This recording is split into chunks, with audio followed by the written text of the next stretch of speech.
There was a time when Apple considered a ridge measured in microns a failure. Jony Ive's team enforced 10 micrometer tolerances, so an iPhone could rest on a table in perfect, unbroken contact. Flush, silent, complete. That phone is dead. The flat phone did not fade quietly. It was killed by a camera War Apple could not afford to lose. And, by laws of optics, no design philosophy could bend. To understand what Apple sacrificed, you first have to understand what flatness actually meant inside the most obsessive design studio on Earth. Inside Apple's design studio, flatness became almost sacred. Jony Ive would glide his finger across a prototype and say that if you run a finger across the back, it should be as smooth as a polished stone. Any ridge is a failure. The standard was tactile, not just visual. Each iPhone faced a 10 micrometer tolerance, a seam thinner than a human hair, nearly invisible even to light. Engineers and designers gathered around a single white table to search for imperfections by touch, not to debate color or branding. If a phone wobbled or revealed the faintest ridge, it was sent back. Symmetry, for Ive, was a language. It communicated order, making the device feel inevitable, as if it could exist no other way. The iPhone 4 and iPhone 5 embodied this. A single sheet of aluminosilicate glass formed the back, anchored by hidden adhesive, with a camera lens so flush it seemed to vanish. Every element, the Apple logo, antenna bands, and ports, aligned with mathematical precision. Steve Jobs and Ive spoke about stripping away the unnecessary. Jobs insisted they do not talk about design here, they talk about how things work. Ive translated this into a device where form and function merged. In interviews, he described the goal as making every surface feel inevitable and every seam invisible. The result was a phone that felt like a single polished stone, silent, complete. Flatness was not just an aesthetic, it was a promise. Nothing interrupted the experience. This became the standard by which every later compromise would be measured, and the ideal Apple would eventually have to let go. There's a reason the early iPhones became objects of near-religious devotion. In the hand, the iPhone 4 and 5 felt less like gadgets and more like artifacts, weighty, silent, impossibly smooth. The back was a single, flawless plane of glass, cool to the touch, with no ridge or seam to catch a fingernail. Resting on a desk, it sat in perfect balance, unmoving, as if the laws of physics had been rewritten for this device alone. Reviewers in 2010 reached for metaphors. A river stone, a jewel, a piece of black ice. Macro photos from the launch era captured the way light slid across the surface, undisturbed by bulges or rings. The camera lens all but disappeared, sunk in so flush that you could sweep a finger from edge to edge without interruption. This was not just a technical achievement, it was a sensory one. The phone invited touch, but never demanded attention. That calm, that tactile certainty was the result of restraint. Every millimeter was earned. Apple's designers rejected any feature that would disturb the surface, even if it meant accepting a smaller sensor or a dimmer lens. The flatness became a kind of cultural shorthand. Here was a company that cared about how a device felt as much as what it could do.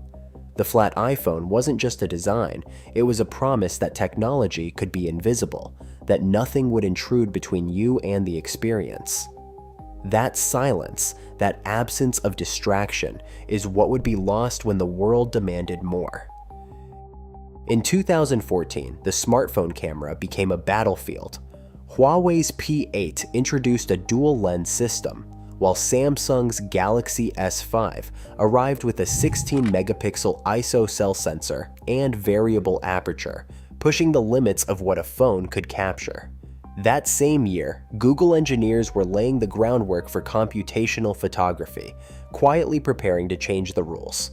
By 2015, Sony's IMX382 sensor brought pixel binning to Samsung's S6 Edge Plus, boosting low-light shots through hardware innovation.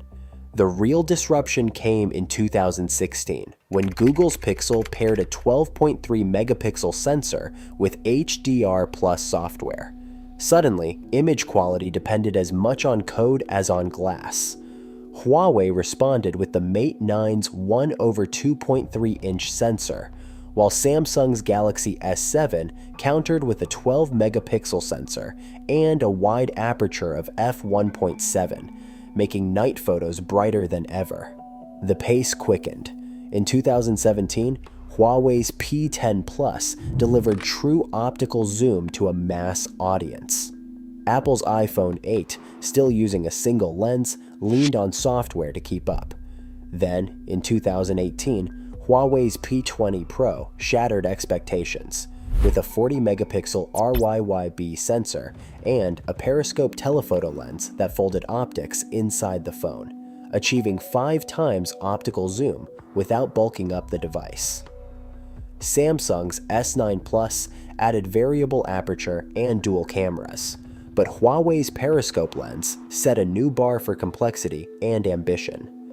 By 2019, triple and quad camera arrays became standard. Samsung's S10 Plus and Huawei's Mate 30 Pro offered ultra-wide, telephoto, and depth sensors. Prototypes with 108 megapixel sensors surfaced. In 2020, Samsung's S20 Ultra launched with a 108 megapixel sensor and advanced pixel binning, while Apple's iPhone 12 Pro finally adopted a triple camera system, relying on deep fusion and night mode to close the gap. Sensor sizes jumped from 5 square millimeters in 2014 to 15 square millimeters by 2020. Megapixels soared. Social platforms drove demand for better low-light performance and zoom. The race left Apple at a crossroads: evolve or risk fading into the background. Apple's design team, once guided by the pursuit of perfect flatness, now faced a crossroads. The market was shifting beneath them. By 2019, Android competitors had made the camera the center of the smartphone experience. Reviewers compared zoom levels, night mode performance, and sensor size with the same intensity once reserved for CPU benchmarks. Apple's global market share, which hovered near 19% in 2014, had slipped to 15% by 2022. Rival flagships, Samsung's S20 Ultra, Huawei's P20 Pro, boasted hardware that made the iPhone's single-lens approach look dated, even as Apple's ecosystem remained strong. Inside Apple, the question was no longer whether to compromise, but how. On one side of the decision tree stood the minimalist tradition: keep the phone thin, the back flat, the camera nearly invisible. On the other, the demands of physics and the realities of consumer taste. Larger sensors and brighter lenses required more depth. Software could only do so much. True optical zoom and low-light performance demanded physical space. Every millimeter gained for the camera threatened the seamless slab that had defined the iPhone's identity for nearly a decade. Executives and engineers mapped out scenarios. If Apple stuck to its flat-back ideal, it risked falling further behind in camera performance, a risk that could erode its premium status as photocentric apps like Instagram and TikTok set new expectations. If it prioritized optics, it would have to accept a visible bump, breaking with Jony Ive's original vision. Market data showed that camera quality had become a top 3 purchase driver, outpacing even battery life for many buyers. The decision wasn't just about aesthetics, it was about survival in a market where perception shifted with every launch cycle. The iPhone 11 Pro, released in 2019, became the inflection point. Apple introduced a triple camera system arranged in a square module that protruded unmistakably from the rear glass. This was no longer a hidden compromise, it was a declaration. The camera bump was large enough to be seen from across a room, a visual signal that Apple had chosen performance over purity. The move paid off. Reviewers praised the new night mode and multi-lens versatility, and Apple's sales rebounded in the premium segment. The flat phone was gone, replaced by a device shaped as much by physics and competitive pressure as by the hand of a designer. The decision tree had narrowed to a single path, one that led directly to the camera bump era. Unbending optics. Physics does not care about design philosophy. As smartphone cameras became the battleground for brand supremacy, Apple's designers ran headlong into the hard wall of optical reality. The laws that govern light and image formation are not negotiable, no matter how much a company values symmetry or seamless glass. At the heart of the problem is the sensor, the silicon wafer that collects photons and turns them into a digital image. The more photons a sensor gathers, the less noisy and more detailed the photo becomes. This is not a matter of software magic or clever engineering. The signal-to-noise ratio, the key metric for image clarity, increases with the square root of the number of photons collected. Put simply, bigger sensors mean better photos, especially in low light. But a bigger sensor needs a larger lens to cover it, and that lens needs space to focus light sharply onto the sensor plane. The required distance between the front of the lens and the sensor, known as the focal length, cannot be compressed beyond what physics allows. For years, Apple's pursuit of flatness meant accepting sensors that were smaller than those found in competing devices. The iPhone 4's sensor measured around 4.8 square millimeters, while today's flagship sensors exceed 15 square millimeters. Each jump in area brings a jump in light-gathering power, but it also demands more depth that a perfectly flat phone cannot provide. The equation is brutal.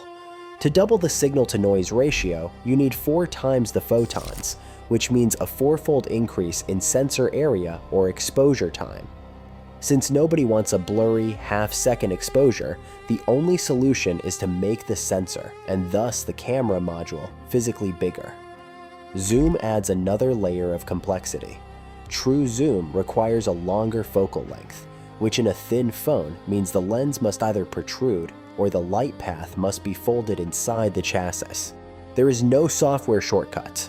No matter how advanced computational photography becomes, it cannot bend the laws of optics. Apple's design team could not will away these constraints. As sensor sizes grew, so did the need for more space behind the lens. The perfectly flat phone, the silent monolithic slab, became a casualty of the camera war. What was once a point of pride became an engineering liability. The only way forward was to find new ways to bend the light itself, setting the stage for the era of periscope lenses and tetraprism modules. Tetraprism breakthrough. Apple's engineers faced a dilemma that no amount of minimalist discipline could erase. The physics of light would not yield to taste, tradition, or the pursuit of a flawless slab. As competitors flaunted periscope lenses and 10 times zoom, Apple's team was handed an impossible brief: deliver true optical reach without turning the iPhone into a brick. The answer would not be found in thinner glass or tighter tolerances. It came from a radical reimagining of how light travels inside a phone. The iPhone 15 Pro Max introduced a solution that, for a moment, restored the sense of technical wonder that once surrounded the earliest iPhones. At the heart of its camera bump sits the tetraprism, a folded optics system that bends light 4 times within a module just over 6 millimeters deep. This is not a marketing flourish. It's a feat of geometric precision, borrowing from the playbook of high-end binoculars and scientific instruments. Inside the tetraprism, incoming light enters through a tiny front lens, then ricochets off 4 carefully angled internal surfaces. Each bounce extends the optical path, stretching a mere 6 millimeters of physical depth into a 25 millimeter journey for photons, enough to support a 120 millimeter equivalent 5 times optical zoom. Patent filings from 2020 describe the system in detail. 4 reflective faces arranged in a compact tetrahedral prism allow the lens to gather light as if it were housed in a much larger barrel. iFixit's teardown measured the module at 6.2 millimeters, confirming the 4-bounce architecture. In practical terms, this means Apple achieved the reach of a professional zoom lens without thickening the phone's body beyond the limits of pocketability. This breakthrough did not come without sacrifice. The tetraprism demanded a larger camera shelf, a new assembly process, and a fundamental acceptance that the rear of the iPhone would never again be a single unbroken plane. But for Apple's engineers, the tetraprism was a statement. Physics could be negotiated, if not conquered. The result is a camera that folds a 25mm light path into a device just 8.25mm thick, delivering shots once reserved for DSLRs, while the camera bump, now a signature silhouette, serves as both badge of honor and a reminder of the flat phone's demise. First compromise and Wobble. The iPhone 6 arrived with a promise of progress, but for many longtime users, it felt like a betrayal you could feel with your fingertips.